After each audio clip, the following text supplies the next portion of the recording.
Hello everyone, welcome to my channel BK Munnalal.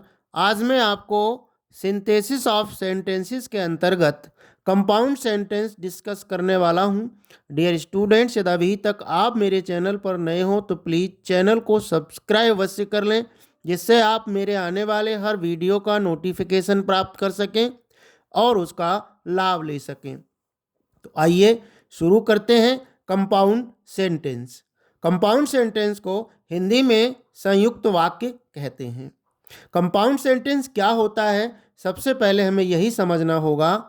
तो a compound sentence is one made up of two or more principal or main clauses join together by a coordinating conjunction. अर्थात दो या दो से अधिक प्रधान वाक्यों को, main clauses को एक कोऑर्डिनेटिंग कंजंक्शन की सहायता से जोड़कर बनाया गया वाक्य कंपाउंड सेंटेंस कहलाता है। कंपाउंड सेंटेंस वह वाक्य होता है जो दो या दो से अधिक प्रिंसिपल क्लॉजेज जिसमें एक कोऑर्डिनेटिंग कंजंक्शन की सहायता से जुड़े होते हैं। एग्जाम्पल से समझते हैं। He is poor what he is happy. इसमें दो सेंटेंस बट की सहायता से जुड़े हैं। ही इज पुअर ये अलग प्रिंसिपल क्लॉज है, ही इज हैप्पी ये अलग क्लॉज है। दोनों क्लॉज कोऑर्डिनेटिंग कंजंक्शन बट की सहायता से जुड़े हैं। ये पूरा वाक्य कंपाउंड सेंटेंस है। ही इज पुअर वह गरीब है, वट ही इज हैप्पी परंतु वह खुश है। कोऑर्डिनेटिंग कंजंक्शन क्या है, अब इसे भी हमको जानना जरूरी है, क्योंकि इसी का प्रयोग करके हमें अन्य कंपाउंड सेंटेंसेस का निर्माण करना है। तो अ coordinating conjunction joins together clauses of equal rank. वह कंजंक्शन जो समान रैंक के, इक्वल रैंक के समान पदीय वाक्यों को जोड़ता है वह कोऑर्डिनेटिंग कंजंक्शन कहलाता है। वह कंजंक्शन जो दो समान पद वाले वाक्यों को आपस में जोड़ता है कोऑर्डिनेटिंग कंजंक्शन कहलाता है। Compound sentences by using coordinating conjunction. अब हम आगे ये समझेंगे कि कंपाउंड सेंटेंसेस को कोऑर्डिनेटिंग कंजंक्शंस का प्रयोग करके किस प्रकार बनाते हैं। कंपाउंड सेंटेंस बनाने की विधि। Formation of compound sentences. वाक्यों के भाव के अनुसार, उनके सेंस के अनुसार, उनके अर्थ के अनुसार कोऑर्डिनेटिंग कंजंक्शंस की सहायता से कंपाउंड सेंटेंस बनाते हैं। ये निम्न चार प्रकार के होते हैं। कोऑर्डिनेटिंग कंजंक्शंस को निम्न चार प्रकार के भागों में बांटा गया है, जिनकी सहायता से हम एक कंपाउंड सेंटेंस बनाते हैं।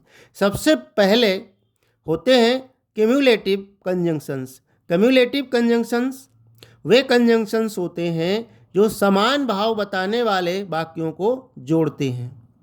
इनमें एंड, जिसका हिंदी अर्थ और, बोथ डॉट डॉट एंड और डॉट डॉट भी या की होता है, एज वेल एज, जिसका अर्थ और भी अतिरिक्त अलावा होता है, not only dot dot but also, केवल ही नहीं बल्कि इसका अर्थ हिंदी में होता है। इनके प्रयोग से हम एक कंपाउंड सेंटेंस बना सकते हैं।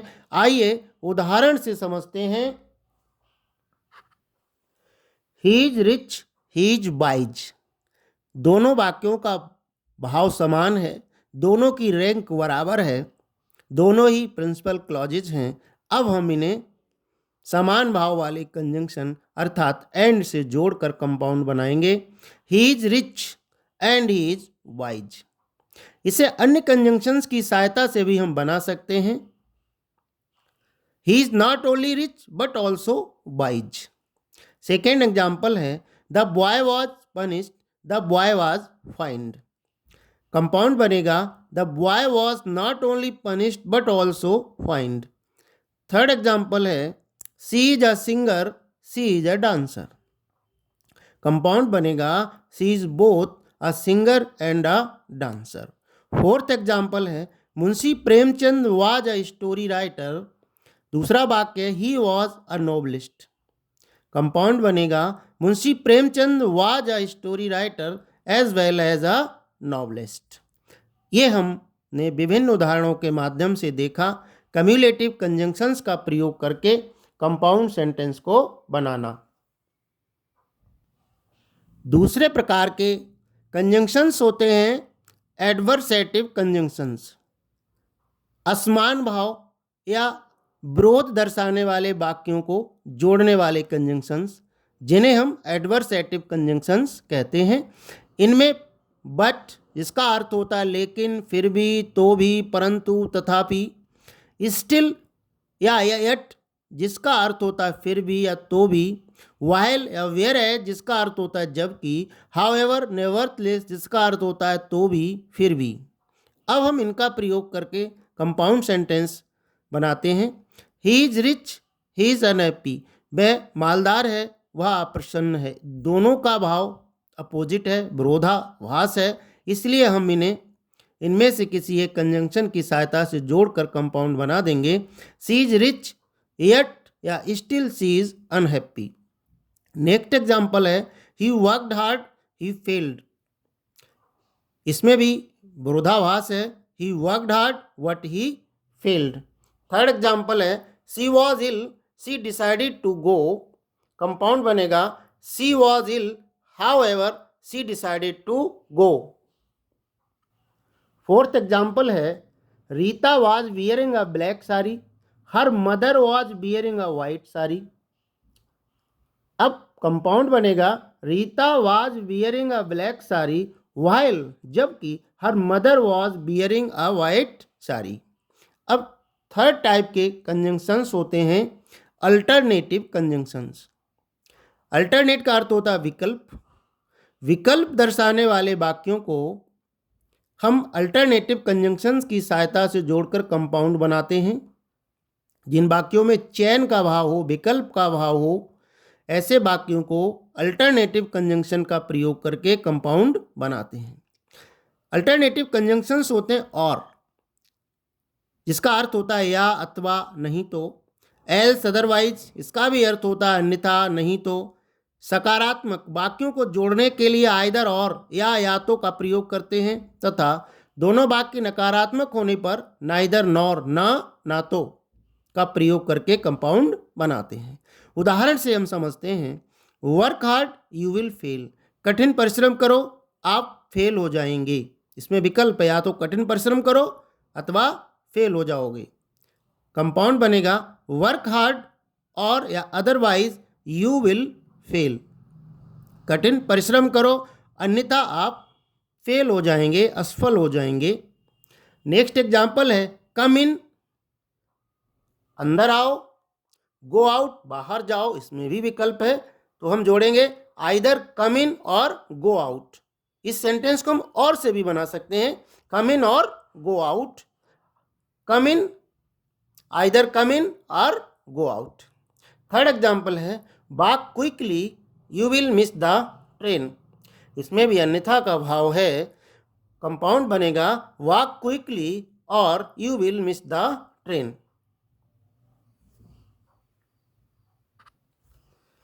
Walk quickly or you will miss the train. Fourth example है the schools are not open today, the colleges are not open today. अब दोनों वाक्य नेगेटिव हैं, इन्हें हम नाइदर नॉर की सहायता से जोड़कर कंपाउंड बनाएंगे। Neither the schools nor the colleges are open today.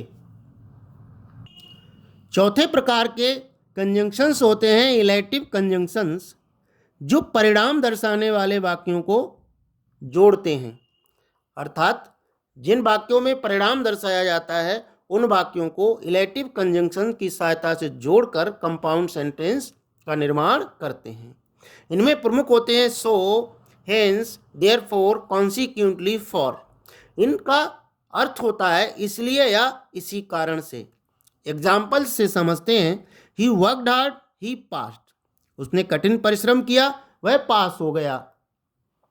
अब ये उसका परिणाम है उसके कठिन परिश्रम का कि वह पास हो गया। तो क्या बनेगा कंपाउंड ही वर्कड हार्ड सो ही पास्ड, उसने कठिन परिश्रम किया इसलिए वह पास हो गया। नेक्स्ट एग्जाम्पल है हिज फादर इज इल, उसके पिता बीमार हैं। ही विल नॉट कम, वह नहीं आएगा, इसलिए वह नहीं आएगा। हिज फादर इज इल, ये कंपाउंड है, therefore he will not come, या सो ही विल नॉट कम, उसके पिता बीमार हैं इसलिए वह नहीं आएगा। थर्ड एग्जाम्पल है we will die one day, हम एक दिन मर जाएंगे।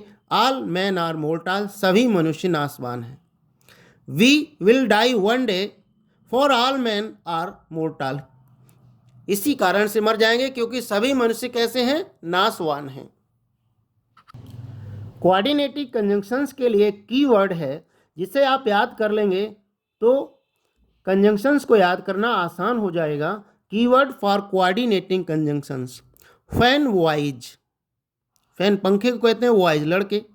अब इसमें एफ फॉर के लिए है, ए एंड के लिए है, एन नाइदर नॉर के लिए है, बी बट के लिए आया है, ओ और के लिए आया है, वाई येट के लिए आया है, और इसमें एस शब्द आया है सो के लिए। एक कीवर्ड है कोऑर्डिनेटिंग कंजंक्शंस के लिए, इसे ध्यान से याद कर लीजिए ताकि आपको कंजंक्शंस आसानी से याद हो जाएं और उनका प्रयोग आप कर सकें। अब हम देखेंगे compound sentences by using relative pronouns और रिलेटिव एडवर्ब्स इन ए कंटिन्यूटिव सेंस, अर्थात यदि रिलेटिव प्रोनाउन या रिलेटिव एडवर्ब का प्रयोग वाक्य के अर्थ की निरंतरता को प्रकट कर रहा है तो ये भी कोऑर्डिनेटिंग कंजंक्शंस का ही कार्य करते हैं। अगर वो अर्थ की निरंतरता को बनाए रखते हैं तो ऐसी दशा में इनका प्रयोग निम्न प्रकार होता है। हु का अर्थ होता है and, he C they, whose का अर्थ होता है and her his their, whom का अर्थ होता है and her him them, where का अर्थ होता है एंड देयर, और वेन का अर्थ होता है एंड देन, और विच का अर्थ होता है और जो। परंतु सबसे ध्यान देने की बात यह है कि इनके पूर्व कामा लगाना अनिवार्य है, अन्यथा वाक्य कॉम्प्लेक्स सेंटेंस बन जाएगा। एग्जाम्पल है आई वेंट टू आगरा, आई सा द ताज देयर, कंपाउंड बनेगा आई वेंट टू आगरा, यहाँ कामा लगेगा, वेयर आई सा द ताज, और वहां मैंने ताजमहल देखा, जहां शब्द नहीं होगा यहाँ पर, और वहां मैंने ताजमहल देखा। नेक्स्ट एग्जाम्पल है I met Hari, he gave me a book, I met Hari comma who gave me a book. Third example है he told me a story, he met me yesterday, he told me a story comma when he met me yesterday। Fourth example है I went to Kavita, her father taught me a lesson, compound बनेगा I went to Kavita comma whose father taught me a lesson। Fifth example है Gopal met his father, he told her the whole secret, compound बनेगा Gopal met his mother comma whom he told the whole secret। एक बार फिर से समझ लेते हैं। Gopal met his mother, Gopal अपनी माँ से मिला, he told her the whole secret, उसने उनको पूरा रहस्य बताया। कंपाउंड बनेगा Gopal met his mother comma whom he told the whole secret, और उनको उसने सारा रहस्य बताया। सिक्स एग्जाम्पल है I shot the bird flew away, मैंने चिड़िया को मारा, चिड़िया उड़ गई। I shot the bird comma which flew away, और जो उड़ गई। यहाँ सबसे ध्यान देने की बात है कि जो रिलेटिव प्रोनाउन और एडवर्ब का प्रयोग हम करेंगे अर्थ की निरंतरता को बनाए रखने के लिए, उनके पहले कामा अवश्य लगाएंगे, तभी वो कंपाउंड बनेगा। अगर कामा नहीं लगाया तो वो कॉम्प्लेक्स बन जाएगा। आशा है डियर स्टूडेंट्स ये वीडियो आपको पसंद आया होगा। पसंद आया हो तो इसे लाइक करिएगा, शेयर कीजिएगा, और वीडियो के अंत में डिस्क्रिप्शन बॉक्स में मैं अन्य सिंथेसिस के टॉपिक्स की लिंक दे दूंगा, वहां जाकर आप उनको अच्छे से तैयार कर सकते हैं। बने रहिए आपके अपने चैनल बीके मुन्ना लाल में अपनी बेहतर तैयारी के लिए। Thanks for watching.